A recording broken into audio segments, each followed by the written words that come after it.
What's going on, guys? Fierce Spartans here. In today's video we are going to be discussing the Black Ops 4 contracts that are finally returning to the game. They are coming on June 25th, that is Tuesday.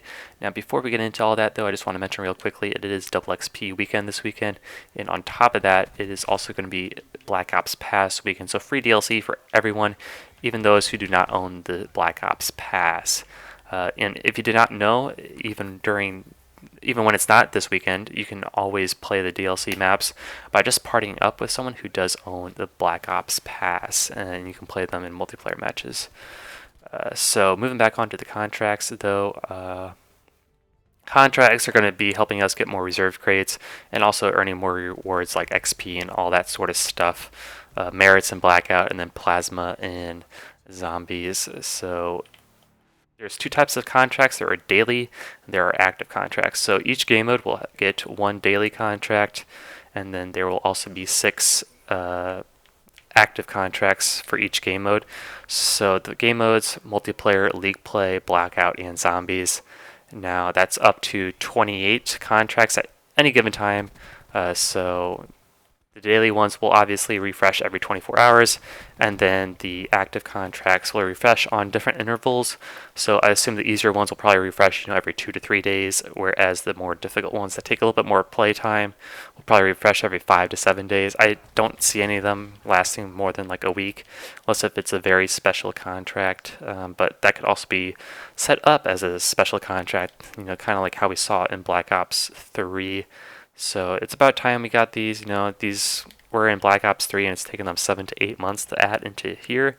So it's about time, and I'm glad, because now, especially now that weapons have been locked behind supply drops and reserve crates, it's really good to see that we can now unlock some more reserve crates that potentially earn some of the new weapons that they've been adding. So, and especially since I've been playing the game a little bit more, I'm glad that there's a little bit more for me to do now as well. So there's also 2 different types of difficulty for the contracts. There are standard and there are hard contracts. So the standard contracts will obviously be probably pretty easy, and then the hard contracts will be more difficult, but they'll also probably give you a little bit more reward. So instead of earning, maybe 0 or only 1 reserve crate for completing a standard contract, you might earn, 3 reserve crates for completing a hard contract. So it's unfortunate that with the reserve crates there are still duplicates, but at least now that we have more ways to earn them, rather than just playing for about 50 minutes and then earning one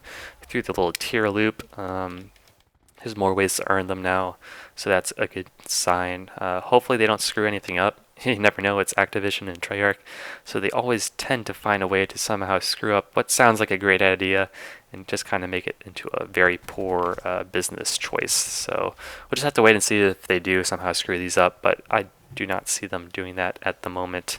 But on top of that, there is also going to be new ways to earn these new weapons on top of the contracts. There is going to be an ultra weapon bribe that they'll be introducing. Now, this is after the backlash that the regular weapon bribe received, because with the regular weapon bribe, you were able to use it and unlock Mark II weapons of just standard multiplayer weapons that came out when the game launched. So this ultra weapon bribe will guarantee a new weapon that you do not have. So if you came into the game after the first couple operations and were not able to unlock, maybe the Rampage shotgun, for instance, now with this ultra weapon bribe, you'll be able to possibly earn that. It's, still not a guarantee, but at least it will give you access to a gun you do not already own. So that's really good, because that's the only thing people want in the weapon bribes. They don't want a Mark II weapon. The only people who want Mark II weapons are the people who already have every single new gun in the game, and there's not really too many people who do, because I know like Prestigious Key has opened up to 600 reserve crates since this last operation started, and he still does not have like the S6 Stingray gun. It's 600 reserve crates and he still doesn't have it. That just shows you that duplicates need to be removed from the reserve crates, and that just also entice more people to buy the reserve crates as well. So I don't know why they don't do it, but for some reason they are not doing it, which is kind of unfortunate. But that's pretty much it for this video, guys. Let me know what your guys' thoughts are on contracts returning. I'm pretty happy. It'll give me a little bit more challenges to do. I'm also trying to hit Master Prestige. I finally got Dark Matter, and working towards 100% challenges completed in this game as well. So even more challenges for me to do now. So thanks for watching, guys. If you enjoyed, make sure to like and subscribe. I'll see you guys in the next video.